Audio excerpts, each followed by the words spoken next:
Every 3 years, state departments of transportation, or state DOTs, are required to establish an annual Overall Disadvantaged Business Enterprise, or DBE goal. Establishing these goals helps ensure that DBEs have the opportunity to participate on DOT-assisted contracts. Each state must meet its annual goal each year within the 3-year cycle. If you accept federal aid funds through your state DOT, you're required to help meet that goal and report DBE participation on your federal aid contracts to the state DOT. Overall goals are stated as a percentage of the federal aid funds expended by your state DOT. For example, an overall DBE goal is stated as 4.15% or 12.5%. To help your state DOT meet its overall goal, agencies set DBE contract goals on federal aid contracts as appropriate. It's essential that your local public agency, or LPA, understand how contract goals are established and what it can do to ensure good faith efforts are made to meet the goals. Let's take a look at how your LPA might establish, monitor, and enforce DBE contract goals, and report DBE participation.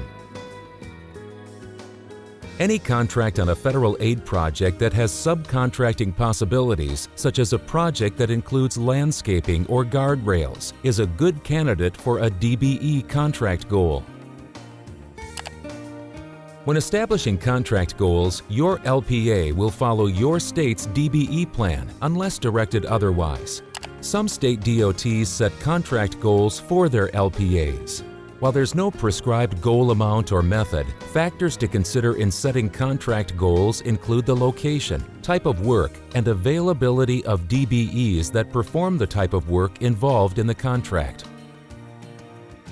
Once established, agencies publish the contract goal in an advertisement to all bidders.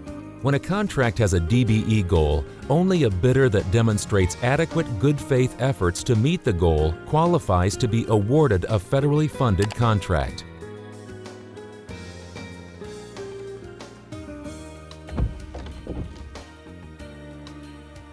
The bidders that respond to your solicitation will list the DBE firms that will participate on the contract and the amount of the participation.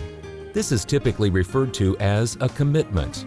After the award, the LPA is responsible for verifying that the listed DBE firms were used as described. For example, that the firms identified as subcontractors have subcontracts and are performing the work. As part of its monitoring efforts, agencies might review project documents and accounting records and visit the project site to verify DBE participation. If LPA monitoring uncovers discrepancies in the proposed and actual use of DBE firms, LPAs are required to take administrative action. Your state DOT's DBE plan will include the types of sanctions available, such as the withholding of progress payments. Let's see how DBE contract goal setting and monitoring work in practice. Our example involves a $2 million contract to widen a 1-mile stretch of city street. The LPA procurement team identifies several subcontracting possibilities, including striping, trucking, and traffic control, totaling $220,000 or 11% of the contract value. The team searches the state DOT's database of certified firms and identifies several DBE firms that are certified to perform these work items. The LPA also considers the location of the project and the availability of DBE firms to do the work, which may increase or decrease the 11%. Based upon this analysis, the LPA believes that a contract goal of 9.5% is appropriate. This goal is published in the notice to all bidders.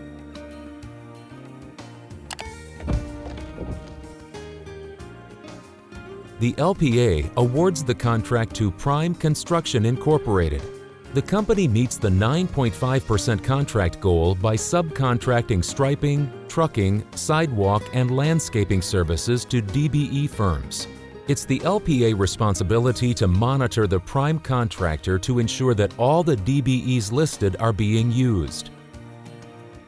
As part of the LPA's monitoring efforts, the project engineer visits the project site.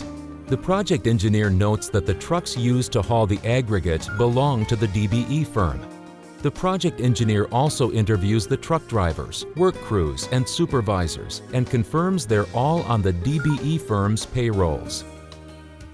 At the end of the project engineer reviews the project receipts and confirms that the payments to the DBE firms equal the amount identified in the subcontracts and in the prime contractor's original commitment.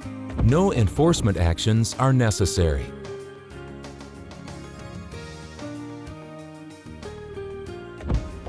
LPAs follow a standard format to report DBE participation on contracts with and without goals. DBE participation is reported as race-conscious when the contract has a DBE goal. DBE participation is reported as race-neutral when the contract does not have a DBE goal or when the prime contractor is a DBE. The report provides a breakdown of subcontracts by ethnicity and gender and summarizes the payments made to prime contractors and DBE firms.